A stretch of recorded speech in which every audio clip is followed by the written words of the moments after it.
Go to my desk. Yeah.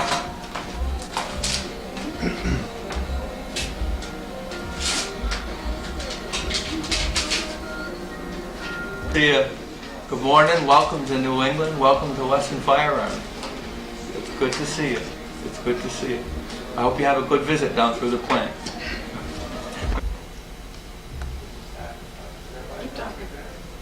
I don't mind you. Oh, that's a good thing. I don't mind you so much as I mind the sound because I'm talking legal opinions here. All right, we need a little pre-roll time. Need about a few seconds. There it is. All right, here we go. Edit. 3, 2, 1. Well, ladies and gentlemen, here we are in Palmer, Massachusetts. Wait, Palmer? Palmer. I've got so many, take 2. Edit. 3, 2, 1. Well, ladies and gentlemen, here we are in Palmer, Massachusetts, and here I am with none other than Kelly Wesson, and we are at the Wesson Firearms plant here. And as you well know, we've been supporters of the Wesson Company for some time now because they have always fielded a very fine product, and especially today, we think that your level of fit and finish and machining and certainly quality of product is right up there with the absolute best that's available anywhere. So, Kelly, now which generation are you for? Oh, geez. I've got to be the 13th generation Wesson in Massachusetts. Well, now, friends, these people know something about making firearms. I mean, that's been a long time. Of course, Kelly's family dates all the way back to Daniel Baird Wesson, and there's another company over in Springfield. Don't they make guns over there? Yes, they do.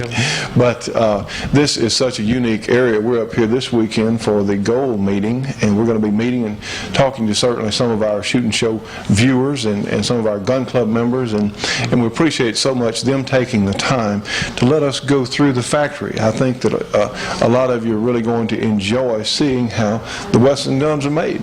And certainly they have some CAD/CAM machines, but they've also got real people back there and doing some real fitting, and I think you can really see their level of expertise in the finished product.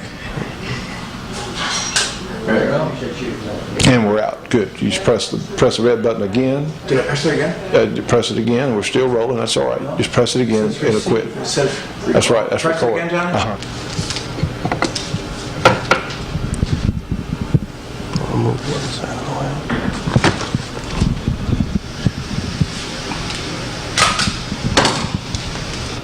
the way. Our international sales manager, who speaks fluently many different languages. Say something for us in Espanol. ¿Cómo está usted? Muy bien. I understand that much of it anyhow. How about Portuguese? ¿Cómo está o senhor? Almost the same, but not Almost the same. Italian? ¿Cómo está? That's almost the same. How about French?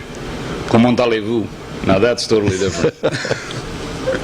Well, the French have a habit of being different. Yeah, they certainly are.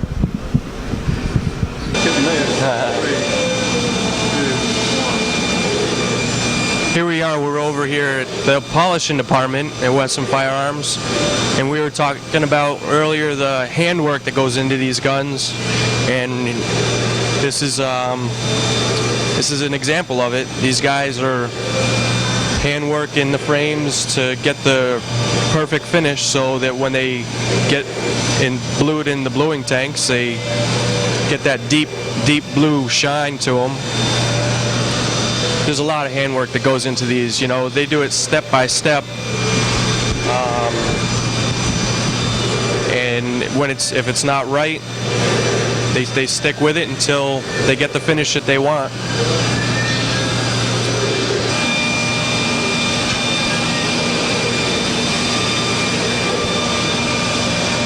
We have the same handwork that goes into the shrouds as the frames.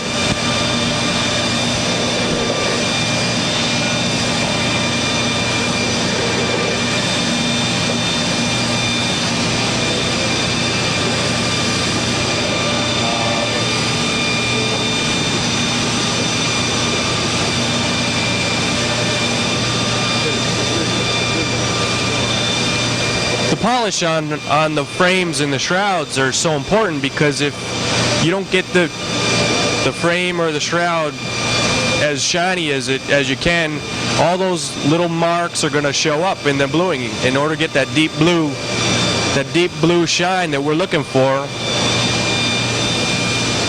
this is one of the most important parts in the shop.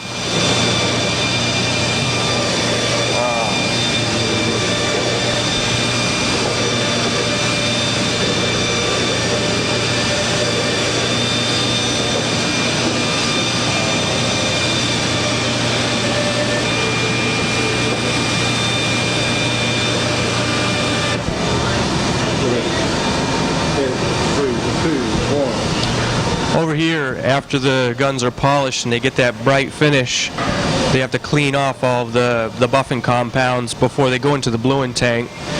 So that's what he's doing here. He's making sure that they're all clean and that they're ready to take the blue and go into the blue tank. The inspection here is very critical.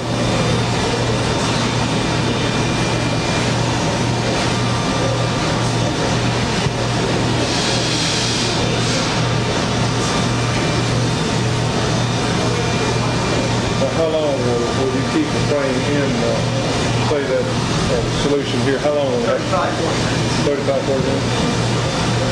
So how long will it take the blue one? Yeah, the bluing takes 35 to 40 minutes. Paper towel or something. Okay, Kevin, tell us what we have here. Here we got a couple frames that just come out of the bluing tank, and here they'll get washed off and oiled, and then they'll be inspected to make sure there's no blemishes or anything, and then they get sent up to the assembly room where they'll be put together and then shipped out.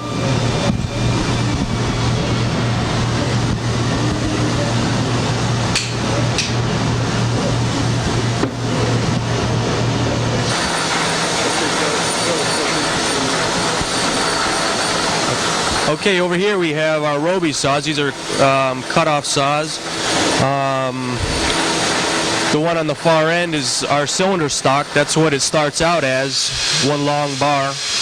And it gets cut to a rough size.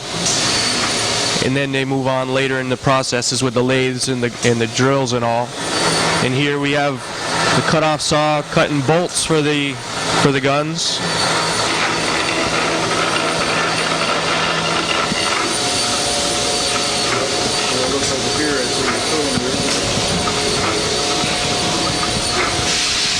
We got cylinder blanks here.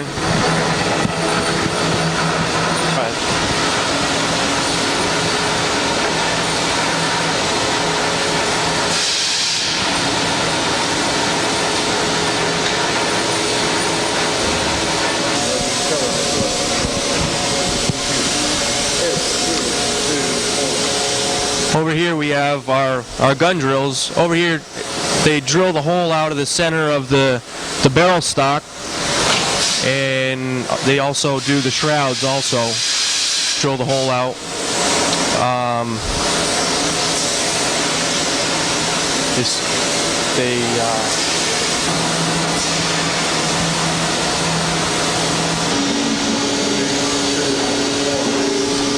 Over here we have our broach. We got Hank here. He's pulling the broach through the barrels in the bath of oil. The oils works real well. You get a real good finish with the broach pull. It's an art. A lot of this stuff here is an art, and this is one of those machines that, you know, as old as it is, it still works real well.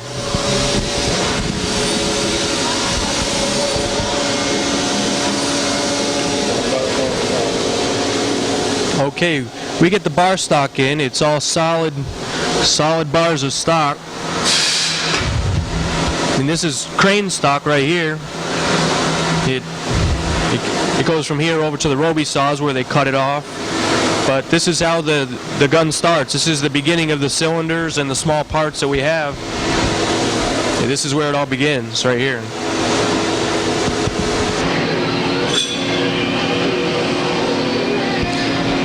Over here we've got our CNC machines, and over here we've got Kevin. He's broaching the frames as they come from the casting.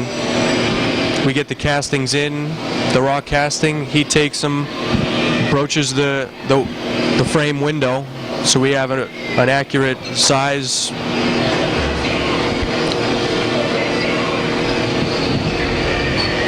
Takes a little while, but it's accurate.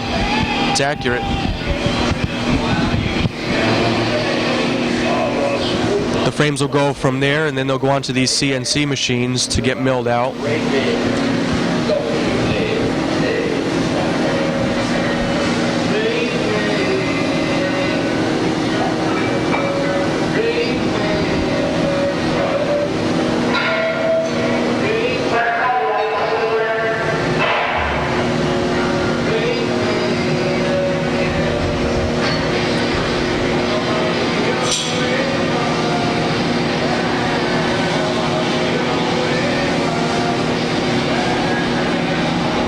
Then over here we've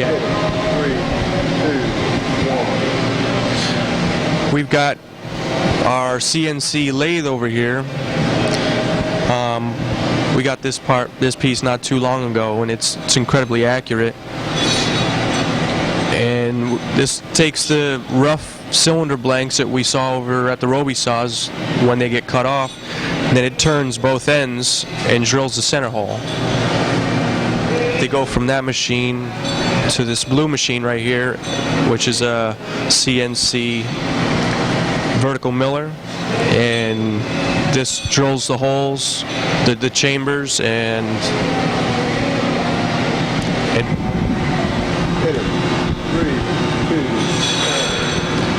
here we have some large frame guns that have just come off the CNC machines that are coming over to this area, which is the secondary operations. Some extra holes and some milling.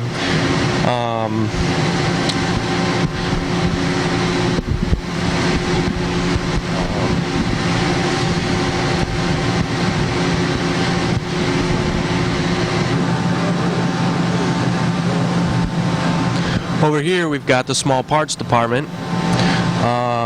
These guys over here make all the small parts, from bolts to sights to hammers, triggers. These guys have a real critical job also. I mean, the whole place requires a team effort, and every person's contribution helps.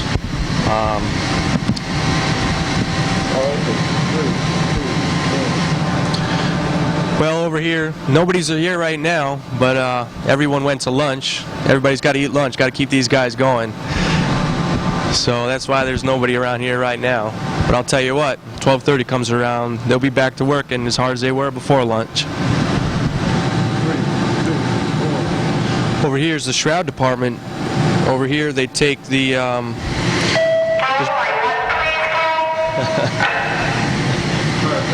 right. Over here is the shroud department. Over here they make all the secondary slots, the sight slots, the compensator slots, and these vented shrouds.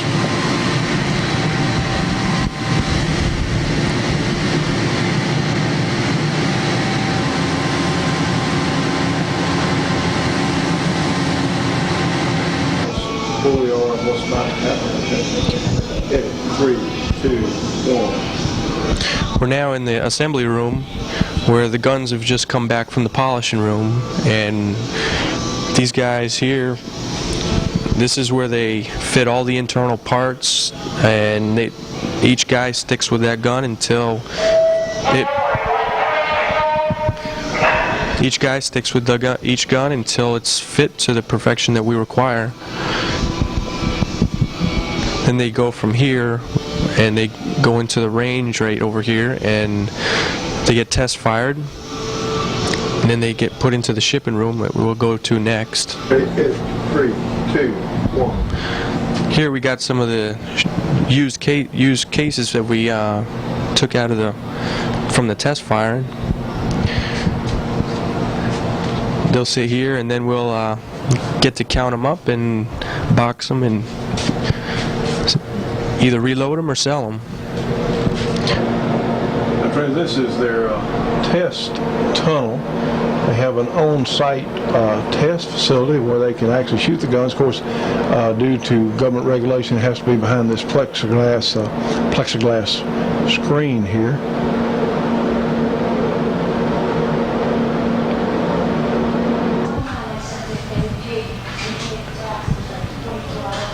And ladies and gentlemen, we're looking at the American Handgunner of the Year Award, Handgunner of the Year Award, presented to Dan Wesson posthumously.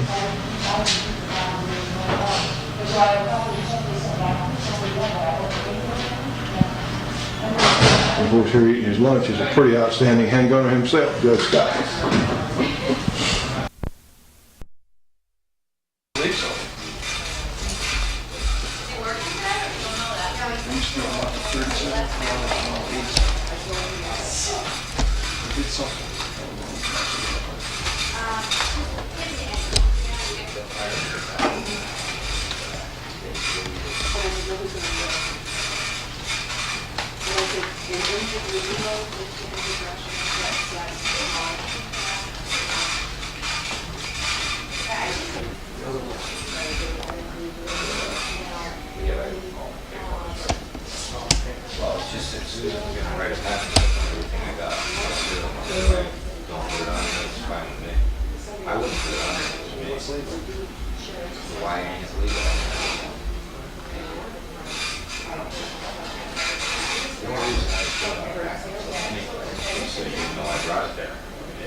Okay.